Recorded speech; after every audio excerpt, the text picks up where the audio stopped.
ये कहानी एक ऐसी दुनिया के बारे में है जहाँ मरने के बाद भी लोग अपनी फैमिली के साथ कांटेक्ट में रह सकते हैं और उनसे बात कर सकते हैं ताकि वो अकेला फील ना करे। अब ऐसे कैसे होता है, आए जानते हैं। कहानी की शुरुआत बेली नाम की एक लड़की से होती है जो एयरपोर्ट पर बैठी अपनी फ्लाइट का इंतजार कर रही थी। उसके साथ बेंच पर बैठा एक आदमी उससे पूछता है, क्या तुम वहाँ अपनी फैमिली के पास जा रही हो? जिस पर बेली कहती है, मैं वहाँ काम के लिए जा रही हूँ, मेरी बेटी यहाँ मेरी मॉम के साथ रहती है। वो आदमी बेली से पूछता है, तुम वहाँ कितने वक्त के लिए जा रही हो? तो बेली बताती है, मैं वहाँ 3 माह के लिए जाऊंगी। तभी फ्लाइट की अनाउंसमेंट होती है तो बेली प्लेन में चली जाती है। एक लड़की जंग अपने अपार्टमेंट में सो रही थी। तभी उसे उसके स्पेस में गए हुए बॉयफ्रेंड टाई की कॉल आती है जो उसे उठने के लिए कहता है क्योंकि जंग को काम पर जाना था। टाई रोजाना जंग को इसी तरह सुबह कॉल करके उठाता था क्योंकि जंग एक एयर होस्टेस थी और अपने काम पर वक्त पर पहुँचने के लिए उसने टाई से कहा था कि उसे रोज जगा दिया करे। जंग जल्दी से तैयार होकर घर से जाने के लिए निकलती है, लेकिन जाने से पहले वो टाई से कहती है, कल मुझे थोड़ा जल्दी उठाना। आगे हम हेरी को देखते हैं जो एक लड़के के साथ रेस्टोरेंट में बैठी थी। तभी हेरी को उसकी मॉम की कॉल आती है तो हेरी मॉम को तंग करने के लिए कहती है, मैं किसी को डेट कर रही हूँ। उसकी मॉम उस लड़के के बारे में पूछती है तो हेरी के साथ आया लड़का कॉल पर सामने आकर उसकी मॉम को हेलो कहता है, जिस पर मॉम को लगता है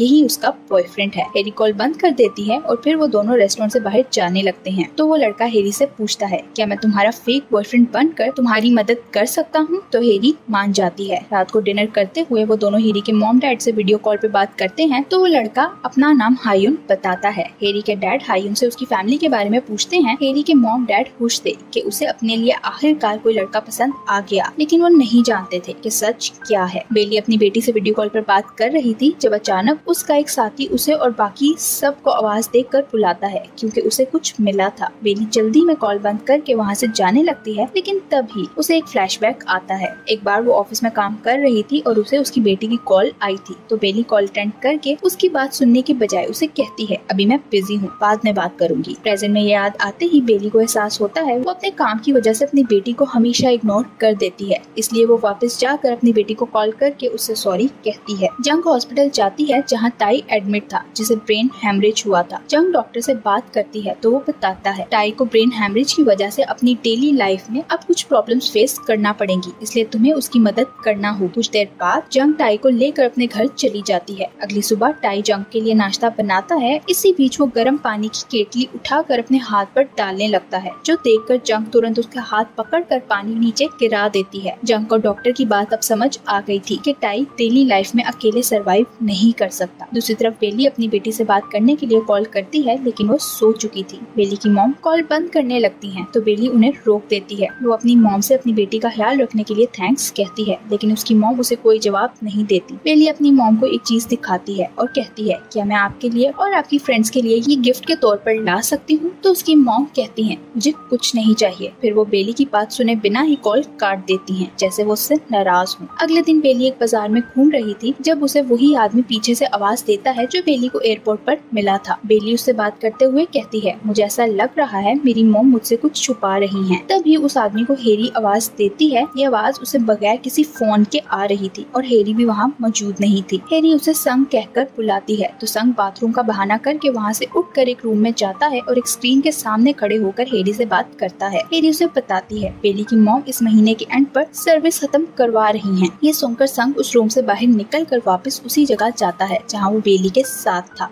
अगले दिन जंग को एक आदमी की कॉल आती है जो उसे बताता है, टाई मेरे पास आया हुआ था और मुझसे जॉब मांग रहा था। वो जंग से कहता है टाई ठीक नहीं है तो जंग उसे कहती है वो बिल्कुल ठीक है। कॉल बंद करके जंग स्पेस वाले टाई को कॉल करके बुखार की टैबलेट्स का पूछती है और मेडिसिन खा के सो जाती है। जंग रात को सोकर उठती है तो उसे उसके घर में कुछ अनजान लोग पार्टी करते नजर आते हैं जिनके साथ टाई भी था। जंग को देखकर टाई उसे बताता है, मैं आज किसी के पास गया था, अब मुझे फिर से जॉब मिल जाएगी। जंग उसकी बात इग्नोर करके उससे पूछती है, ये सब लोग कौन हैं? तो टाई कहता है, तुम कल कह रही थी हमें घर में दोस्तों को बुलाकर पार्टी करनी चाहिए, इसलिए मैंने इन सब लोगों को बुला लिया। वो जंग से कहता है, आओ हमारे साथ एंजॉय करो। जिस पर जंग दुखी होकर उसे कहती है, तुम ऐसे नहीं थे। बेली अपनी बेटी से वीडियो कॉल पर बात करती है तो उसे कहती है, मैं तुम्हें भी अपने साथ ले जाऊंगी। इसी बीच बेली की मॉम उसकी बेटी को खाना खाने के लिए कहती है, लेकिन वो मना कर देती है। बेली की मॉम उसके हाथ से मोबाइल लेकर बेली से कहती है, इससे फिर बात करना। कॉल काट कर वो बेली की बेटी को फिर से खाना खाने का कहती हैं। तो बेली की बेटी कहती है, मुझे अपनी मॉम के पास जाना है। बेली की मॉम गुस्से में उससे कहती हैं, अगर तुम जिद करोगी तो मैं दोबारा कभी तुम्हारी मॉम से बात नहीं करवाऊंगी।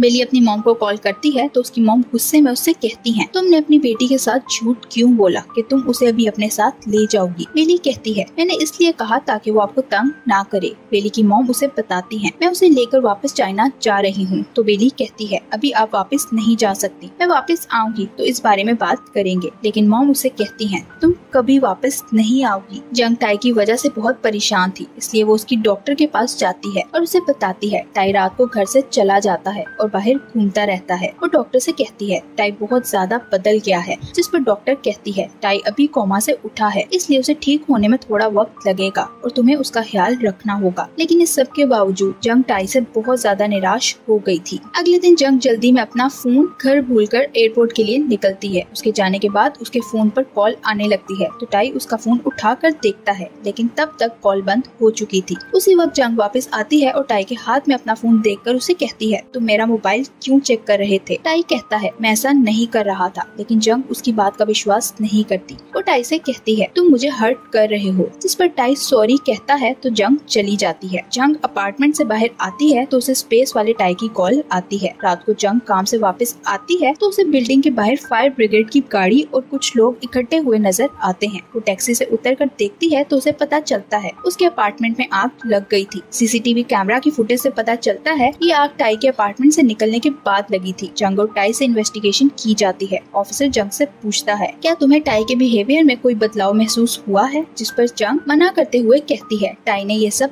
नहीं किया। फिर वो दोनों पुलिस स्टेशन से बाहर आते हैं और रोड पर घूमने लगते हैं क्योंकि जंग का अपार्टमेंट तो तबाह हो गया था। जंग उसे पूछती है, क्या तुम खाना बना रहे थे। तो टाई कहता है, मैंने आग नहीं लगाई। टाई जंग से कहता है, क्या हम कहीं घूमने चलें। तो जंग कहती है, मेरी कल बार्सिलोना की फ्लाइट है। बार्सिलोना जंग की फेवरेट जगह थी, इसलिए टाई उसे कहता है, फिर तो तुम बहुत खुश होगी। उसकी बात सुनकर जंग चिल्लाते हुए कहती है, मेरी जिंदगी में कोई खुशी नहीं रही। हेरी वंडरलैंड ट्रैवल एजेंसी की एजेंट थी। वो एक लड़के को कॉल करके उसकी ग्रैंडमा के मरने के बारे में बताते हुए कहती है, हम तुम्हारे वापस आने तक तुम्हारी और तुम्हारी ग्रैंडमा की सर्विस कैंसिल नहीं करेंगे। बेली की मॉम उसकी बेटी जिया को लेकर एयरपोर्ट पर जाती है क्योंकि वो उसे लेकर चाइना जा रही थी। मॉम एयरपोर्ट पर एक एयर होस्टेस को रोककर रास्ता पूछती हैं और अगले ही पल वो देखती हैं जिया उनके साथ नहीं थी। वो जिया को इधर उधर देखती हैं, लेकिन उन्हें वो कहीं नजर नहीं आती। वो घबराकर एयरपोर्ट पर अनाउंसमेंट भी करवाती हैं, लेकिन उन्हें जिया कहीं नहीं मिलती। तभी उन्हें बेली की कॉल आती है जो उनसे जिया के बारे में पूछती है। वो उसे बताती हैं जिया अचानक से गायब हो गई है। बेली उनसे पूछती है, क्या आपने पुलिस को बताया। तो वो उसे कोई जवाब नहीं देती, जिस पर बेली चिल्लाने लगती है। उसके चिल्लाने पर उन्हें गुस्सा आता है तो वो भी चिल्लाकर बेली से कहती हैं, मैं अब तुम्हारी मॉम नहीं हूँ। और तभी उनका मोबाइल बंद हो जाता है। उधर जंग एयरपोर्ट पर जाती है तो टाई भी उसके पीछे चला जाता है। वो जंग से कहता है, मैं तुम्हारे साथ फ्लाइट पर जाना चाहता हूँ, लेकिन जंग उसे मना कर देती है। जंग उसे कहती है, तुम अभी ठीक नहीं हो, इसलिए तुम मेरे साथ नहीं जा सकते। जिस पर टाई कहता है, मैं बिल्कुल ठीक हूँ। जंग उसे कहती है, मैं वापस आकर तुमसे बात करूंगी। तो टाई को लगता है वो उसे अवॉइड कर रही है। इससे पहले कि जंग उसे कोई जवाब देती, उसके मोबाइल पर किसी की कॉल आने लगती है। जंग कॉल नहीं उठाती और वहाँ से जाने लगती है। तो टाई उससे पूछता है, किसकी कॉल है, जिस पर जंग अपना मोबाइल उसे दे देती है। कॉल के नंबर पर टाई का नाम लिखा हुआ था। टाई कॉल अटेंड करता है तो उसे स्पेस वाला टाई नजर आता है, जो टाई को सामने देखकर पूछता है, तुम कौन हो। टाई स्पेस वाले टाई को देखकर शॉक्ड हो जाता है। जंग कॉल काट कर उसे कहती है, मेरे साथ फ्लाइट पर चलो, मैं तुम्हें सब कुछ बता दूंगी। प्लेन में कुछ देर बैठने के बाद प्लेन के उड़ने से पहले टाई प्लेन से बाहर आ जाता है। वो जंग के साथ नहीं जाना चाहता था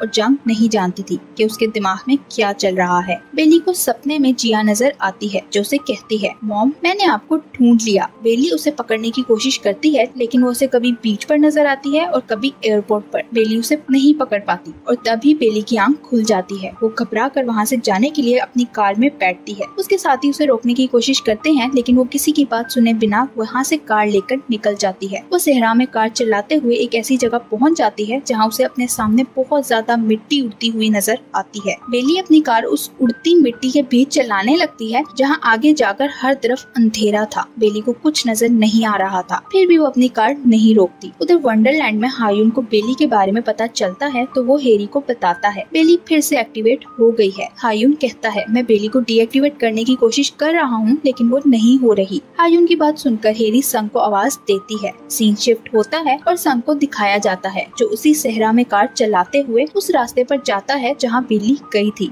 वो बेली की कार के सामने अपनी कार रोककर जल्दी से कार से उतरता है और बेली को उसकी कार से निकालता है। उसे कार से निकालते ही बेली की कार उड़कर दूर चली जाती है। साथ ही बहुत ज्यादा मिट्टी उड़ने के कारण वो दोनों गिर जाते हैं। हेरी और हायुन अपने सामने स्क्रीन पर बेली को देख रहे थे। हायुन हेरी से कहता है, हमें बेली का डाटा डिलीट करना होगा वरना हमारा सारा सिस्टम बंद हो जाएगा। वो कहता है, हम बेली को दोबारा से बना लेंगे, जिस पर हेरी कहती है वो वैसी नहीं बनेगी जैसे वो पहली थी। तभी उनका सिस्टम बंद हो जाता है। ये देखकर हेरी कहती है बेली कुछ करना चाहती है। वो हायुन को बेली का नेटवर्क ओपन करने का कहती है तो हायुन पूछता है, तुम क्या करना चाहती हो? जिस पर हेरी कहती है, मैं उसकी मदद करना चाहती हूँ। अगले सीन में बेली को एयरपोर्ट पर दिखाया जाता है जो जिया को ढूंढ रही थी। एयरपोर्ट पर टाई भी बैठा हुआ था और बेली उसे कॉल करके कहती है, इस वक्त सिर्फ तुम ही मेरी मदद कर सकते हो। वो उसे कहती है, अगर तुम्हें कहीं मेरी बेटी नजर आए तो उसे वहीं रोक लेना। कुछ देर बाद टाई को जिया भागती हुई नजर आती है जो एक गाड़ी के नीचे आने वाली थी। टाई भागकर उसे पकड़ लेता है। वो जिया से कहता है, तुम्हारी मॉम ने यहीं वेट करने का कहा है। तभी वहाँ बेली की मॉम आती है जिन्हें देखकर जिया छुप जाती है, लेकिन वो जानती थी जिया यही है। जिया को देखकर वो टाई को थैंक्स कहती हैं। फिर वो जिया को लेकर वापस वहाँ से जाने लगती हैं। तो जिया कहती है, मॉम ने मुझे यहाँ वेट करने का कहा था। जिया उनसे कहती है मॉम को कॉल करें, जिस पर वो कहती हैं, तुम्हारी मॉम हमारी कॉल नहीं सुन सकती। लेकिन जिया की जिद के आगे उन्हें हार मानना पड़ता है। वो मोबाइल निकाल कर जिया को दे देती हैं। जिया अपनी मॉम को कॉल करती है तो बेली कॉल उठा लेती है। जिया उससे पूछती है,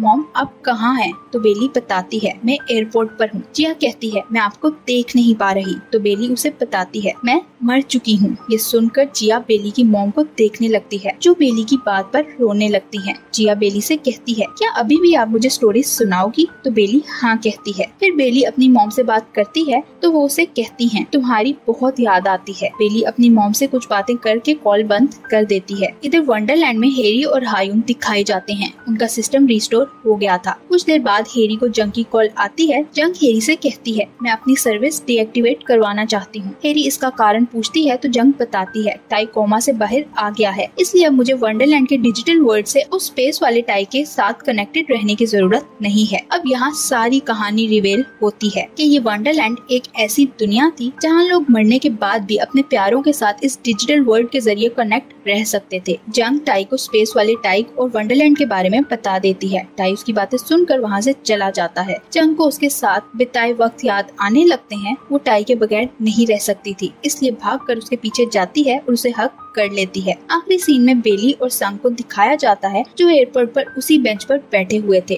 जहां वो पहले सीन में थे। जंग बेली से पूछता है, क्या तुम वापस जा रही हो? तो बेली कहती है, मैं अपनी फैमिली से मिलने के लिए आई थी, इसलिए वापस चली जाऊंगी। वो संग से कहती है, अब तुम्हारे साथ तो कांटेक्ट रहेगा क्योंकि तुम तो इस सब के बारे में जानते हो। और यही इस कहानी का एंड हो जाता है। Thank you for watching.